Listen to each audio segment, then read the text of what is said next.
ക്ലാസ്സിൽ നമ്മൾ പഠിക്കാൻ പോകുന്നത് രണ്ട് ഫൈലം. ഒന്ന് ആഷ് ഹെൽമിന്തസ്, അടുത്തത് അനലിഡ. അപ്പോൾ കഴിഞ്ഞ ക്ലാസ്സിൽ പ്ലാറ്റി ഹെൽമിന്തസ് എന്ന ഫൈലം വരെയാണ് നമ്മൾ പഠിച്ചു നിർത്തിയത്. അപ്പൊ ഇന്ന് നമ്മൾ ആദ്യം തുടങ്ങാൻ പോകുന്ന ഫൈലം ആഷ് ഹെൽമിന്തസ്. ആദ്യം നമുക്ക് അതിന്റെ കോമൺ ക്യാരക്ടേഴ്സ് പറയാം. ആഷ് ഹെൽമിന്തസ് പ്ലാറ്റി ഹെൽമിന്തസിനെ പോലെ തന്നെ ഒരു പാരസൈറ്റ് ആണ്. ഇത് മിക്കവാറും എല്ലായിടത്തും കാണപ്പെടുന്നുണ്ട്. അതായത് അക്വാട്ടിക് ആയിട്ട് കാണപ്പെടുന്നുണ്ട്, വെള്ളത്തിൽ കാണപ്പെടുന്നുണ്ട്, ടെറസ്ട്രിയൽ ആയിട്ട് കാണപ്പെടുന്നുണ്ട്. ടെറസ്ട്രിയൽ എന്ന വാക്കിന്റെ അർത്ഥം ലാൻഡ് എന്നാണ്. കരയിലും കാണപ്പെടുന്നുണ്ട്, ഫ്രീ ലിവിംഗ് ആയിട്ട് കാണപ്പെടുന്നുണ്ട്, പാരസൈറ്റ് ആയിട്ടും കാണപ്പെടുന്നുണ്ട്. സാധാരണ നമ്മള് പാരസൈറ്റ് ആണ് കൂടുതലായിട്ട് കേട്ടിട്ടുള്ളത്. ഇനി ഇതിന്റെ മറ്റ് ക്യാരക്ടേഴ്സിലേക്ക് പോയാൽ, ഇത് പ്ലാറ്റി ഹെൽമിന്തസ്. ഹെൽമിന്ത് എന്ന വാക്കിന്റെ അർത്ഥം, കഴിഞ്ഞ ഫൈലമാണ് പ്ലാറ്റി ഹെൽമിന്തസ്. അതിൽ ഹെൽമിന്ത് എന്ന വാക്കിന്റെ മീനിങ് നമ്മൾ പറഞ്ഞു വേംസ് എന്നാണെന്ന് പറഞ്ഞു. അപ്പൊ ഇവിടെയും ആഷ് ഹെൽമിന്തസ് എന്നാണ്. അപ്പൊ ഇവിടെയും ആ ഒരു വേർഡ് വരുന്നുണ്ട്. അപ്പൊ ഇതും വേംസ് ടൈപ്പാണ് ഈ ആഷ് ഹെൽമിന്തസ് ഫൈലത്തിലെ ജീവികളും. ഇതിനെ നമ്മൾ കോമൺ ആയിട്ട് വിളിക്കുന്ന പേര് റൗണ്ട് വേംസ് എന്നാണ് വിളിക്കുന്നത്. Round worms. പ്ലാറ്റി ഹെൽമിന്തസിനെ ഫ്ലാറ്റ് വേംസ് എന്ന് വിളിച്ചു. അതേപോലെ ആഷ് ഹെൽമിന്തസിനെ വിളിക്കുന്ന പേര് റൗണ്ട് വേംസ്. നീളമുള്ള ബോഡിയല്ലേ, വേംസ് ആണ് നമ്മൾ പറഞ്ഞത്.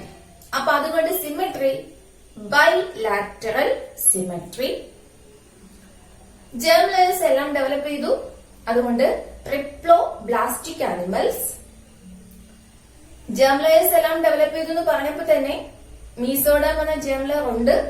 പക്ഷേ സീലം എന്ന ബോഡി ക്യാവിറ്റി മീസോഡേമിൽ നിന്നല്ല പൂർണ്ണമായും ഫോം ചെയ്തിട്ടുള്ളത്. പക്ഷേ സീലം ഉണ്ട്. സീലത്തിനെ വിളിക്കുന്നത് സ്യൂഡോ സീലം എന്നാണ് വിളിക്കുന്നത്, അല്ലെങ്കിൽ ഫാൾസ് സീലം. നമ്മൾ ആദ്യമേ സീലത്തിനെ കുറിച്ചൊക്കെ പഠിച്ചിട്ടുണ്ട്. അപ്പൊ ആ ടേംസ് ഓർക്കുക. ഇനി ലെവൽസ് ഓഫ് ഓർഗനൈസേഷൻ നോക്കുകയാണെങ്കിൽ, കഴിഞ്ഞ phylum organ level of organisation ആയിരുന്നു. തൊട്ടടുത്ത ഫൈലത്തിലേക്ക് വന്നപ്പോ കുറച്ചുകൂടി ഡെവലപ്മെന്റ്സ് ആയി കഴിഞ്ഞു. അപ്പോൾ organ system level of organisation. അപ്പോൾ ഒന്നുകൂടി കോമൺ ആയിട്ട് വിളിക്കുന്ന പേര് റൗണ്ട് വേംസ്. ഫ്രീ ലിവിംഗ് ആയിട്ട് കാണപ്പെടുന്നു, പാരസൈറ്റ് ആയിട്ട് കാണപ്പെടുന്നു, bilateral symmetry, triploblastic animals, pseudocoelomate, organ system level of organization. പ്ലാന്റ്സിലും അനിമൽസിലും ഒക്കെ ആഷ് ഹെൽമിന്തസ് വിഭാഗത്തിൽപ്പെടുന്ന ജീവികൾ പാരസൈറ്റ് ആയിട്ട് കാണപ്പെടുന്നുണ്ട്. ഇനി നമുക്ക് ഈ ഫൈലത്തിന്റേതായ ക്യാരക്ടേഴ്സിലേക്ക് പോകാം. ഒന്നാമത്തെ എടുത്തു പറയേണ്ട ഒരു പ്രത്യേകത, ഇതിനൊരു നല്ല ആലിമെന്ററി കനാൽ ഡെവലപ്പ് ചെയ്തിട്ടുണ്ട്. ആലിമെന്ററി കനാലൊക്കെ അറിയാലോ, നമ്മൾ അന്നനാളം എന്ന് പറയത്തില്ലേ, മൗത്ത് മുതൽ നമ്മുടെ വാ മുതൽ ഏനസ് എന്ന് പറയുന്ന ഭാഗം വരെയുള്ള ഒരു ട്യൂബ്, അതിന് നമ്മൾ ആലിമെന്ററി കനാൽ എന്ന് പറയുന്നത് അല്ലെ. അപ്പോ ഇതിന് തൊട്ട് മുമ്പുള്ള ഫൈലം വരെ നമ്മൾ ആലിമെന്ററി കനാലിനെ കുറിച്ചൊന്നും പറഞ്ഞിട്ടില്ല. പക്ഷേ ആഷ് ഹെൽമിന്തസ് എന്ന ഫൈലത്തിൽ എത്തുമ്പോൾ അവിടെ അലിമെന്ററി കനാൽ ഡെവലപ്പ് ചെയ്തിട്ടുണ്ട്. ഒരു കംപ്ലീറ്റ് ആയ ഒരു അലിമെന്ററി കനാൽ ഡെവലപ്പ് ചെയ്തിട്ടുണ്ട്. മാത്രമല്ല നല്ലൊരു ഫാരിങ്സും എന്ത് ചെയ്തിട്ടുണ്ട്, ഡെവലപ്പ് ചെയ്തിട്ടുണ്ട്. അപ്പൊ ശരിക്കും പറഞ്ഞാൽ എവല്യൂഷന്റെ ഒരു നല്ല സ്റ്റേജിലേക്ക് പോവുകയാണെന്ന് അർത്ഥം അല്ലെ. അപ്പോ ആ ഒരു പോയിന്റ് വളരെ പ്രധാനപ്പെട്ട പോയിന്റ് ആണ്. അലിമെന്ററി കനാൽ കംപ്ലീറ്റ് ആണ്. വളരെ വെൽ ഡെവലപ്ഡ് ആയ ഒരു ഫാരിങ്സ്, മസിൽസ് കൊണ്ട് നിർമ്മിച്ച ഫാരിങ്സ്. അതുകൊണ്ട് തന്നെ ഒരു ടേം ഉണ്ട്, മസ്കുലാർ ഫാരിങ്സ് എന്നാണ് പറയുന്നത്. ഓക്കെ, അപ്പൊ alimentary canal is complete with a well developed muscular pharynx. Excretory പ്രോഡക്ട്സിനെ അല്ലെങ്കിൽ വേസ്റ്റ് മെറ്റീരിയലിനെ ബോഡിക്കകത്ത് നിന്ന്, ബോഡി ക്യാവിറ്റിയിൽ നിന്ന് പുറത്തു കളയാൻ, റിമൂവ് ചെയ്യുന്നതിനായിട്ട് ശരീരത്തിൽ പ്രത്യേകതരം ട്യൂബുകൾ കാണപ്പെടുന്നുണ്ട്. എക്സ്ക്രീറ്ററി ട്യൂബ്സ് എന്നതിനെ നമുക്ക് തന്നെ വിളിക്കാം. ഈ എക്സ്ക്രീറ്ററി ട്യൂബ്സ് വേസ്റ്റ് മെറ്റീരിയൽസിനെ കളക്ട് ചെയ്തിട്ട് ബോഡിക്ക് പുറത്തേക്ക് എക്സ്ക്രീഷൻ നടത്താൻ വേണ്ടിയുള്ള ചെറിയ ചെറിയ പോഴ്സ് കാണപ്പെടുന്നുണ്ട്. അപ്പൊ എക്സ്ക്രീറ്ററി പോഴ്സിലൂടെയാണ് ഈ വേസ്റ്റ് മെറ്റീരിയൽ എന്ത് ചെയ്യുന്നത്, പുറത്തു പോകുന്നത്. ഓക്കെ, അപ്പൊ എക്സ്ക്രീഷൻ മനസ്സിലായല്ലോ. എക്സ്ക്രീറ്ററി ട്യൂബ്സ് വേസ്റ്റ് മെറ്റീരിയൽ എന്ത് ചെയ്യുന്നു, കളക്ട് ചെയ്യുന്നു. ഇതിന്റെ ഏതിലൂടെ റിമൂവ് ചെയ്യുന്നത്, എക്സ്ക്രീറ്ററി പോഴ്സിലൂടെ എന്ത് ചെയ്യുന്നു, റിമൂവ് ചെയ്യുന്നു. ഇനി ഇതില് മെയിലും ഫീമെയിൽ എന്നും രണ്ടായിട്ട് തന്നെ ജീവികളെ നമുക്ക് കാണാം. അപ്പൊ നമ്മളൊരു ടേം പഠിച്ചില്ലേ കഴിഞ്ഞ ക്ലാസ്സില്, ഡൈഷ്യസ് എന്ന് വിളിക്കാം അല്ലെ. ഇതിന്റെ ഒരു പ്രത്യേകത വേംസ് ആണ്, ഫീമെയിൽസിനെ കണ്ടാൽ നമുക്ക് പെട്ടെന്ന് തിരിച്ചറിയാൻ കഴിയും. മെയിലിനെയും ഫീമെയിലിനെയും പെട്ടെന്ന് നമുക്ക് തിരിച്ചറിയാൻ കഴിയും. ഫീമെയിലിന് മെയിൽസിനെക്കാളും നീളം കൂടുതലായിരിക്കും. Females are longer than the males. അപ്പൊ അതും ഓർത്തു വെച്ചിരിക്കേണ്ട പോയിന്റ് ആണ്. അപ്പൊ ഇതിൽ പറഞ്ഞ കാര്യങ്ങളൊക്കെ ഓർമ്മയുണ്ടല്ലോ. ഇനി ഇതിന്റെ ഫെർട്ടിലൈസേഷൻ നോക്കിയാൽ ബോഡിക്ക് അകത്ത് വെച്ചാണ് ഫെർട്ടിലൈസേഷൻ നടക്കുന്നത്. അപ്പൊ ഇന്റേണൽ ഫെർട്ടിലൈസേഷൻ നമുക്ക് പറയാം. ഡെവലപ്മെന്റ് നോക്കിയാല് ഡയറക്റ്റ് ഡെവലപ്മെന്റും ഉണ്ട്, ഇൻഡയറക്റ്റ് ഡെവലപ്മെന്റും ഉണ്ട്. അല്ലെ, അതിനെക്കുറിച്ച് ഞാൻ എക്സ്പ്ലെയിൻ ചെയ്യേണ്ട ആവശ്യമില്ലല്ലോ. അപ്പൊ അത്യാവശ്യമായിട്ട് നമ്മൾ ആഷ്ലിമെന്റസ് എന്ന ഫൈലത്തിനെ കുറിച്ച് പഠിക്കേണ്ട പോയിന്റ്സ് ഇത്രയുമാണ്. അപ്പൊ ഞാൻ പെട്ടെന്ന് ഒന്നുകൂടെ ഒന്ന് പറയാം, ശ്രദ്ധിക്കുക. പാരസൈറ്റ്സ് ആണ്, ഫ്രീ ലിവിംഗ് ആവാം, അക്വാട്ടിക് ആയിട്ടും ടെറസ്ട്രിയൽ ആയിട്ടും കാണപ്പെടുന്നു. പ്ലാന്റ്സിലും അനിമൽസിലും ഒക്കെ പാരസൈറ്റ് ആയിട്ട് കാണപ്പെടുന്നുണ്ട്. Commonly called round worms, bilateral symmetry, triploblastic, pseudocoelomate, organ system level of organization. അപ്പൊ ആ കോമൺ ക്യാരക്ടേഴ്സ് അവിടെ കഴിയുന്നു. ഇനി ഇതിന്റെ സ്പെഷ്യൽ ക്യാരക്ടേഴ്സ് ആണ്. Alimentary canal is complete with a well developed muscular pharynx. അപ്പൊ മസ്കുലാർ ഫാരിങ്സ് എന്ന ടേം ഓർത്തു വെച്ചേക്കണം. Excretory tubes collect waste materials and remove through excretory pores. ഇപ്പൊ രണ്ട് ടേം നമുക്ക് ഇവിടെ വരുന്നത് എന്തൊക്കെയാണ്? എക്സ്ക്രീറ്ററി ട്യൂബ് വരണം, എക്സ്ക്രീറ്ററി പോർ എന്ന് പറയുന്ന ടേം ഓർത്ത് വെച്ചേക്കണം. അടുത്തത് ഡൈഷ്യസ് ആയ അനിമൽസ് ആണ്. ദേ ആർ ഡൈഷ്യസ്, അതായത് മെയിൽ ആൻഡ് ഫീമെയിൽ എന്ന് പറയുന്ന ആ ഒരു ഡിസ്റ്റിങ്ഷൻ രണ്ടിനെയും സെപ്പറേറ്റ് ആയിട്ട് നമുക്ക് തിരിച്ചറിയാൻ പറ്റും. Females are longer than the males. Internal fertilization, development may be direct or indirect. ഇപ്പൊ ലാർവൽ സ്റ്റേജ് കാണാം, കാണാതിരിക്കാം. ഇനി നമുക്ക് ഇതിന്റെ എക്സാമ്പിൾസ് കൂടി നോക്കാം. 3 വേർബ്സ് ആണ് നമുക്ക് പഠിക്കേണ്ടത്. ഒന്ന് അസ്കാരിസ് എന്ന് പറയുന്ന വേർബ്, അസ്കാരിസ്. ഓക്കെ. രണ്ടാമത്തേത് ഉച്ചറേറിയ എന്ന് പറയുന്ന രണ്ടാമത്തെ വേർബ്. മൂന്നാമത്തേത് ഹുക്ക് വേർബ്. അപ്പോ ആ പേരുകൾ ഒന്നുകൂടി നമുക്ക് നോക്കാം. അസ്കാരിസ് ഒന്നാമത്തേത്, അറിയപ്പെടുന്ന പേര് റൗണ്ട് വേം എന്നതിനാണ് അറിയപ്പെടുന്നത്. ഈ റൗണ്ട് വേം എന്ന് ഉദ്ദേശിക്കുമ്പോൾ റൗണ്ട് ഷേപ്പ് ഒന്നും ആലോചിക്കരുത് കേട്ടോ. അതിന്റെ ബോഡിയുടെ ഒരു ആകൃതി നമ്മൾ നോക്കിയാല് നീണ്ട് ഉരുണ്ടാന്ന് നമ്മൾ പറയുന്നത്. നമ്മുടെ പെൻസിലൊക്കെ പോലെ നീളവും ഉണ്ട്, എങ്കിൽ ബോഡി എന്താണ് ഒരു സിലിണ്ടർ ഷേപ്പ് പോലെ, അതാണ് നീണ്ടുരുണ്ട്. ഓക്കെ, അതുകൊണ്ട് റൗണ്ട് വേം എന്ന് വിളിക്കുന്നത്, അതായത് റൗണ്ട് ഷേപ്പ് അല്ല. അപ്പൊ അസ്കാരിസിനെ വിളിക്കുന്ന പേരാണ് റൗണ്ട് വേം. ഇനി രണ്ടാമത്തേത് ഉച്ചറേറിയ, ഡബ്ല്യൂലാണ് തുടങ്ങാം. ഉച്ചറേറിയ സയന്റിഫിക് നെയിം ആണിത്, പക്ഷേ ജീനസ് നെയിം മാത്രമേ ഉള്ളൂ, സ്പീഷീസ് നെയിം നമ്മൾ പഠിക്കുന്നില്ല. ഉച്ചറേറിയ അറിയപ്പെടുന്ന പേര് ഫൈലേറിയൽ വേം അല്ലെങ്കിൽ ഫിലേറിയൽ വേം എന്നാണ് വിളിക്കുന്നത്. ഫൈലേറിയൽ അല്ലെങ്കിൽ ഫിലേറിയൽ വേം. ഇതിനെയാണ് മന്ത് രോഗം കേട്ടിട്ടുണ്ടല്ലോ, മന്ത്. ഈ മന്ത് എന്ന അസുഖത്തിന് കാരണമാകുന്ന വേംസ്, വിരകളാണ് ഈ പറയുന്ന ഫൈലേറിയൽ വേംസ്. നമ്മുടെ ലിംഫ് ഡക്റ്റുകളിലേക്കൊക്കെ എത്തിപ്പെടുന്ന വേംസ് ഉണ്ടല്ലോ, അത് ഈ ഫൈലേറിയൽ വേംസ് ആണ്. അടുത്തത് ഹുക്ക് വേം. ആ ഹുക്ക് കാണപ്പെടുന്നുണ്ട്, ആ പേര് കിട്ടിയിരിക്കുന്നത് ഹുക്ക് വേം. സയന്റിഫിക് നെയിം കൂടെ ഓർക്കണം, ആൻസൈലോസ്റ്റോമ എന്നാണ് പറയുന്നത്. ആൻസൈലോസ്റ്റോമ അല്ലെങ്കിൽ ആൻസിലോസ്റ്റോമ. അപ്പൊ 3 വേംസിനെയും കൂടി ഓർക്കണം. അപ്പൊ നമ്മുടെ ആഷ്ട്രോമിന്തസ് എന്ന റൗണ്ട് വേംസ് എന്ന് പറയുന്ന ഫൈലം ഇവിടെ അവസാനിക്കുന്നു. ഇനി അടുത്ത phylum, phylum annelida. Phylum annelida. അപ്പൊ ആദ്യം നമുക്ക് കോമൺ ക്യാരക്ടേഴ്സ് നോക്കാം. എല്ലാ ഫൈലത്തിലും ഇങ്ങനെ തന്നെയാണ്. കോമൺ ക്യാരക്ടേഴ്സ് നമ്മൾ ആഷ്ട്രോമിന്തസ് പറഞ്ഞതുപോലെ അക്വാട്ടിക് ആയിട്ട് കാണപ്പെടുന്നുണ്ട്. ഫ്രഷ് വാട്ടറിലും മറൈൻ വാട്ടറിലും കാണപ്പെടുന്നു. ടെറസ്ട്രിയൽ ആയിട്ട് കാണപ്പെടുന്നു, ലാൻഡിൽ കരയിൽ കാണപ്പെടുന്നുണ്ട്. ഇനി ഇതിന്റെ മറ്റ് ക്യാരക്ടേഴ്സ്, ചിലപ്പോൾ ഇത് പാരസൈറ്റ് ആയിട്ടും കാണപ്പെടുന്നുണ്ട് കേട്ടോ. മറ്റ് ക്യാരക്ടേഴ്സിലേക്ക് പോയാൽ, കോമൺ ക്യാരക്ടേഴ്സിലേക്ക് പോയാൽ bilateral symmetry, triploblastic, organ system level of organisation. ഇത് 3 ആഷ്ട്രോമിന്തസിലും ഇതേപോലെ തന്നെയാണ് നമ്മൾ പറഞ്ഞത്. Bilateral symmetry, organ system level of organisation, triploblastic. ഇനി ആഷ്ട്രോമിന്തസിൽ നിന്ന് അടുത്ത 2 വ്യത്യാസമാണ്. ആഷ്ട്രോമിന്തസ് സ്യൂഡോസിലോമേറ്റ് ആയിരുന്നു അല്ലെ, പക്ഷേ അനലിഡയിലേക്ക് വന്നപ്പോ എവല്യൂഷൻ കുറച്ചുകൂടി പുരോഗമിച്ചു. അപ്പൊ സീലോം കൂടുതൽ ഡെവലപ്പായി യു സീലോമേറ്റ് അല്ലെങ്കിൽ സീലോമേറ്റ് ആയ ജീവികളാണ് അനലിഡ. അപ്പൊ സീലം ട്രൂ സീലമാണ്, യു സീലോമേറ്റ് ഓർത്തിരിക്കണം. ഇനി ഇതിന്റേതായ കുറച്ച് ക്യാരക്ടേഴ്സ്. അനലിഡയ്ക്ക് ആ പേര് കിട്ടാൻ കാരണം ഇതിന്റെ ബോഡി നമ്മൾ പരിശോധിച്ചാൽ ബോഡിയില് ചെറിയ ചെറിയ പീസ് കഷ്ണങ്ങൾ ചേർത്ത് വെച്ചിട്ടാണ് ഇതിന്റെ ബോഡി നിർമ്മിച്ചിട്ടുള്ളത്. അതിനെ നമ്മളൊരു പേര് വിളിക്കും സെഗ്മെന്റേഷൻ എന്നാണ് പറയുന്നത്. ഇത് നമ്മൾ ആദ്യത്തെ ക്യാരക്ടേഴ്സിൽ പറഞ്ഞതാണ്, മെറ്റാമോർഫിസം അല്ലെങ്കിൽ സെഗ്മെന്റേഷൻ. ഓർമ്മയുണ്ടല്ലോ? അപ്പോ അനലിഡ ഫൈലത്തിലെ ജീവികൾ എന്ത് കാണിക്കുന്നു? സെഗ്മെന്റേഷൻ കാണിക്കുന്ന ജീവികളാണ്, അല്ലെങ്കിൽ മെറ്റാമോർഫിസം കാണിക്കുന്ന ജീവികളാണ്. Body consist of segments, small segments അല്ലെങ്കിൽ മെറ്റാമിയേഴ്സ്. ഓക്കെ, ഈ ഫൈലത്തിന് പേര് കിട്ടാൻ കാരണം ഞാൻ പറഞ്ഞു സെഗ്മെന്റ്സ്, മെറ്റാമിയേഴ്സ് കാണപ്പെടുന്നത് കൊണ്ടാണ് ആ പേര് കിട്ടിയത്.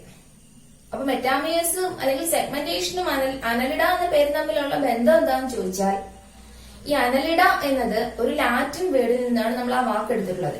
ആനുലസ് എന്ന ലാറ്റിൻ വേർഡിൽ നിന്നാണ് അനലിഡ എന്ന വേർഡ് കിട്ടിയത്. ആനുലസ് എന്ന വാക്കിന്റെ മീനിങ് ലിറ്റിൽ റിങ്സ് എന്നാണ്, ചെറിയ ചെറിയ വളയങ്ങൾ പോലെ എന്നാണ് അർത്ഥം. ഇപ്പൊ പിടിയിട്ടില്ല. അപ്പൊ കുഞ്ഞു കുഞ്ഞു വളയങ്ങൾ, കഷ്ണങ്ങൾ ചേർത്ത് വെച്ചിട്ടാണ് ഇതിന്റെ ബോഡി നിർമ്മിച്ചിരിക്കുന്നത്.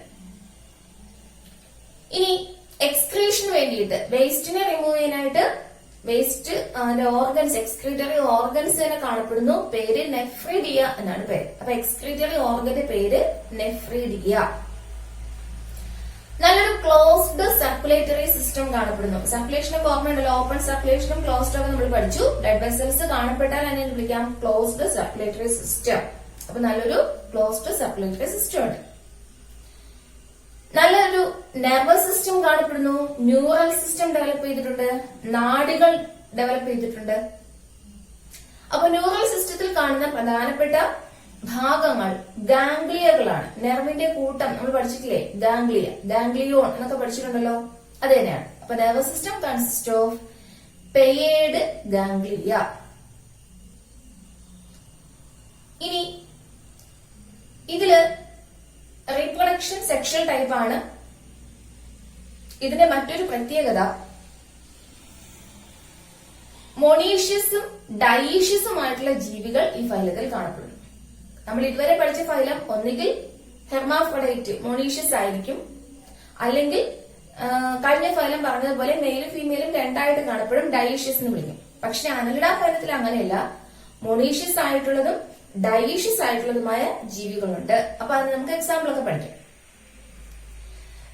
ലോക്കോമോഷന് വേണ്ടിയിട്ട്, സഞ്ചരിക്കുന്നതിനായിട്ട് സഹായിക്കുന്നത് ബോഡിയിൽ കാണപ്പെടുന്ന മസിൽസ് ആണ്. രണ്ട് ടൈപ്പ് മസിൽസ് ആണ്, ലോഞ്ചിറ്റ്യൂഡിനൽ നീളത്തിലുള്ള മസിൽസും സർക്കുലർ ആയിട്ടുള്ള muscles. Longitudinal and circular muscles. മണ്ണിരയുടെയൊക്കെ സഞ്ചാരം ഒന്ന് ഓർത്തു വയ്ക്കുക. മണ്ണിര ഇടഞ്ഞല്ലോ പോകുന്നത്, ഒരു പ്രത്യേക രീതിയിലല്ലേ അതിന്റെ മൂവ്മെന്റ്. എങ്ങനെയാണ്? നമ്മൾ മസിൽസിന്റെ കോൺട്രാക്ഷൻ റിലാക്സേഷൻ പറയും. ചുരുങ്ങി വരണം, വികസിച്ച് വരണം, അങ്ങനെയല്ലേ മണ്ണിര ശരിക്കും? അങ്ങനെ മണ്ണിരയുടെ സഞ്ചാരം ആദ്യം അതിന്റെ ഹെഡ് കാണുന്ന, അല്ലെങ്കിൽ തല കാണുന്ന പോർഷൻ കുറച്ച് നീണ്ടങ്ങ് പോകും അല്ലെ, എന്നിട്ട് ആ നീണ്ടു പോകുന്ന ഭാഗത്തേക്ക് അതിന്റെ വാല് പോർഷൻ അങ്ങോട്ട് ചുരുങ്ങി അങ്ങ് ചേരും, വീണ്ടും നീണ്ടുപോകും, ഇതിങ്ങനെ ചുരുങ്ങും, അങ്ങനെയല്ലേ ഒരു പ്രത്യേക ടൈപ്പ് സഞ്ചാരം. അപ്പൊ ആ സഞ്ചാരത്തിന് സഹായിക്കുന്നത് ഈ മസിൽസ് ആണ്, ലോഞ്ചിറ്റ്യൂഡിനൽ ആൻഡ് സർക്കുലർ മസിൽസ്. ലോക്കോമോഷന് വേണ്ടി കാണപ്പെടുന്നു. ഇനി വെള്ളത്തിൽ കാണപ്പെടുന്ന ഒരു പ്രധാനപ്പെട്ട ഒരു അനലിഡാണ് നീറീസ് എന്ന് പറയുന്ന ഒരു ജീവി. പേര് ഓർക്കണം, നീറീസ്.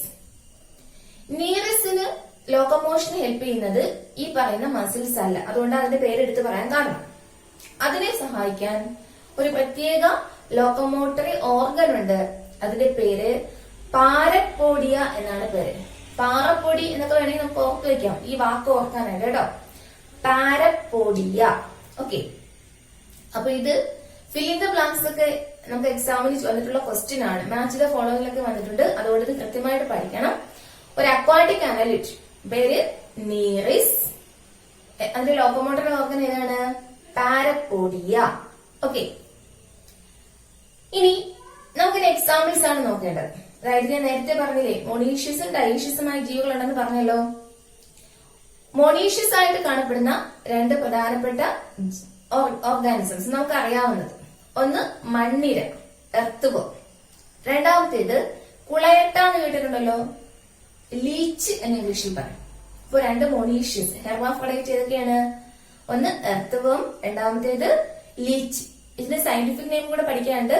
എർത്ത്-വർമിന്റെ സയന്റിഫിക് നെയിം ഫെർട്ടിമ എന്നാണ്. ഫെർട്ടിമ. ഓക്കെ.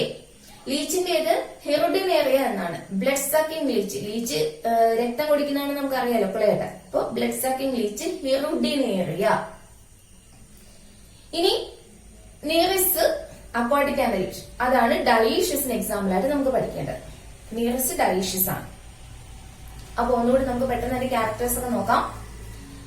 അനലിഡ അക്വാട്ടിക് ആവാം, ടെറസ്ട്രിയൽ ആവാം, പാരസൈറ്റ് ആയിട്ട് കാണപ്പെടുന്നു, ഫ്രീ ലിവിംഗ് ആവാം, free living. Bilateral symmetry, triploblastic, eucoelomate അല്ലെങ്കിൽ coelomate, organ, system, level of organisation. അടുത്ത ക്യാരക്ടേഴ്സ് എന്തൊക്കെയാണ്? പ്രസൻസ് ഓഫ് സെഗ്മെന്റേഷൻ അല്ലെങ്കിൽ മെറ്റാമേഴ്സം. ഇത് body consist of small segments or metameres. So the phylum is called Annelida. അങ്ങനെ പേര് കിട്ടിയത് from a Latin word annulus. ഇനി ആ ആനുലസിന്റെ മീനിങ് എന്താണ്? ലിറ്റിൽ റിങ്സ് എന്നാണ് മീനിങ്. ലോക്കോമോഷന് സഹായിക്കുന്നത് ലോഞ്ചിറ്റ്യൂഡിനൽ ആൻഡ് സർക്കുലർ മസിൽസ്. ഒരു എക്സെപ്ഷൻ ഉണ്ടല്ലോ, അക്വാട്ടിക് അനലിഡായ നീറിസിൽ കാണുന്ന ലോക്കോമോട്ടറി ഓർഗന്റെ പേര് പാരപ്പോഡിയ.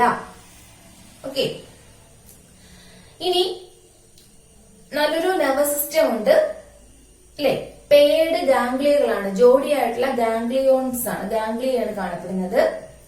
നല്ലൊരു ക്ലോസ്ഡ് സർക്കുലേറ്ററി സിസ്റ്റം ഉണ്ട്. സെക്ഷൽ റീപ്രൊഡക്ഷൻ കാണപ്പെടുന്നു. മൊണീഷ്യസും ഡയേഷ്യസുമായ ജീവികളുണ്ട്. ഡയേഷ്യസിന് എക്സാമ്പിൾ നീറിസ് എന്ന അക്വാട്ടിക് അനലിഡ് ആണ്. മൊണീഷ്യസിന് എക്സാമ്പിൾ എർത്ത്-വർം, ഫെർട്ടിമ.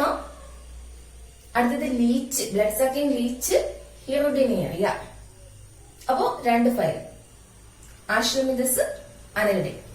ഇനി ഇതിന്റെ നമ്മുടെ എക്സാമ്പിൾസിന്റെ ഫിഗറും കൂടെ ഒക്കെ കണ്ട് അത്യാവശ്യം നമുക്ക് അറിയാനുള്ള കുറച്ച് കാര്യങ്ങളുടെ ഫിഗറും കൂടെ ഇതിനകത്ത് ഇപ്പോ നമുക്ക് അറിയാം. അപ്പൊ ഈ രണ്ട് ഫയലും നല്ലതുപോലെ പഠിക്കും. അപ്പൊ ഓരോ ദിവസം കഴിയുന്നവർ നമ്മുടെ പോർഷൻ കൂടിക്കൂടി വരികയാണ്. അപ്പൊ ഒന്നും പെൻഡിങ് ഉണ്ടായത് നന്നായിട്ട് പഠിച്ചു പോകണം. ഓക്കെ. ബാക്കി ഡൗട്ട്സ് ഒരുപാട് പഠിച്ചു പോകുമ്പോൾ അതൊക്കെ നമുക്ക് ക്ലിയർ ചെയ്ത് പോവാം. ശരി, ബാക്കി അടുത്ത ക്ലാസ്സിൽ. ഇതുവരെ പഠിച്ച എക്സാമ്പിൾസ് കൂടി നോക്കി പോകാം. ഇത് അസ്കാരിസ്, മെയിലും ഫീമെയിലും അസ്കാരിസ് ആണ്. നീളം കൂടിയതാണ് ഫീമെയിൽ. അടുത്തത് ഫൈലേറിയൽ വർം. അടുത്തത് ഹുക്ക് വർം. അടുത്തത് അക്വാട്ടിക് അനലിഡ് നീറിസ്. നീറിസിന്റെ ലോക്കോമോട്ടറി ഓർഗൻ പാരപ്പോഡിയ. ബോഡിയുടെ രണ്ട് സൈഡിലുമായിട്ട് പാരപ്പോഡിയ കാണപ്പെടും. അടുത്തത് എർത്ത് വർമിന്റെ ബോഡിയുടെ സെഗ്മെന്റ്സ് ആണ് ഈ കാണുന്നത്. നീറിസിൽ പാരപ്പോഡിയ കാണപ്പെടുന്നത് പോലെ എർത്ത് വർമിൽ സീറ്റെ എന്ന് പറയുന്ന ഭാഗങ്ങളൊക്കെ കാണപ്പെടും. സീറ്റെ നമുക്ക് ടെക്സ്റ്റിൽ അത് കൊടുത്തിട്ടില്ല. ഇതാണ് ലീച്ച്.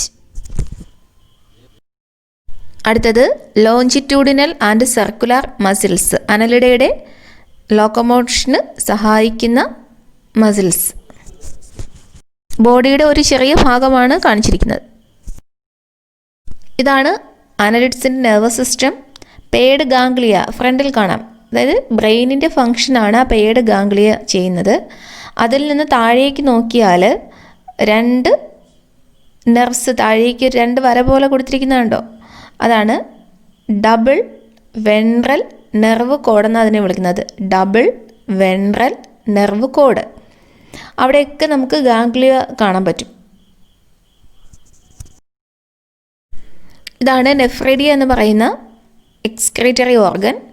ഓരോ സെഗ്മെൻറ്റിലും ഒരു ജോഡി നെഫ്രേഡിയ കാണപ്പെടും. ചെറിയൊരു ലോബ് പോലെയൊക്കെ കണ്ടോ, അതൊരു ചെറിയ സാക്കിലേക്ക് സ്ട്രക്ചറാണ് നെഫ്രേഡിയ എന്ന് പറയുന്നത്. അപ്പോൾ അത് വേസ്റ്റ് കളക്ട് ചെയ്തിട്ട് അത് പുറത്ത് പോകാനായിട്ട് ആ ഓരോ സെഗ്മെൻറ്റിലും വേസ്റ്റ് റിമൂവ് ചെയ്യാനായിട്ടുള്ള ഭാഗങ്ങൾ കാണാം. ഈ കാണുന്ന പിക്ചർ ഹുക്ക് വർംസിൻ്റെ ഇൻഫെക്ഷൻ മൂലം ഉണ്ടായിട്ടുള്ള ഒരു പ്രോബ്ലമാണ്. ഇത് കയ്യിലും കാലിലും ഒക്കെ ഈ കാണുന്ന പോലെ അവസാനം ഇത് ചെറിയ വ്രണങ്ങൾ പോലെയൊക്കെ ആയിട്ട് ഒരു പഴുക്കുന്ന ഒരു സ്റ്റേജിലേക്കൊക്കെ പോകും. അപ്പോൾ ജസ്റ്റ് ഒന്ന് മനസ്സിലാക്കിയിരിക്കാൻ വേണ്ടിയിട്ട് നമ്മുടെ ബോഡിക്കകത്ത് ഹുക്ക് വർം ഉണ്ടെങ്കിൽ ഇതുപോലുള്ള ലക്ഷണങ്ങളൊക്കെ ചിലപ്പോൾ എന്ത് ചെയ്യാൻ പറ്റും, കാണാൻ പറ്റും.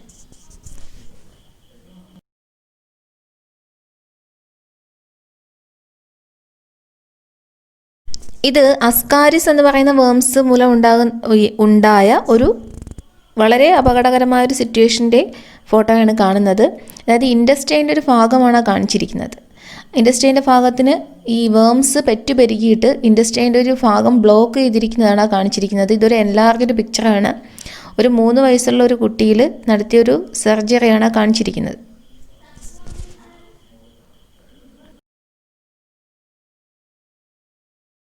ഇത് കുളയട്ടയുടെ കടിമൂലം, ലീച്ച് കടിച്ചത് മൂലം ഉണ്ടായ ഒരു പ്രശ്നമാണ് ഈ കാണുന്നത്. ലീച്ച് കടിക്കുന്നത് കൊണ്ട് സാധാരണ ചെറിയ ചെറിയ മുറിവുകളൊക്കെ ഉണ്ടാക്കാറുണ്ട്, അത് നമുക്കറിയാം. ഇത് അതിനെ കുറച്ച് ഡേഞ്ചറസ് ആയിട്ടുള്ള ഒരവസ്ഥയാണ് ഈ കാണിച്ചിരിക്കുന്നത്.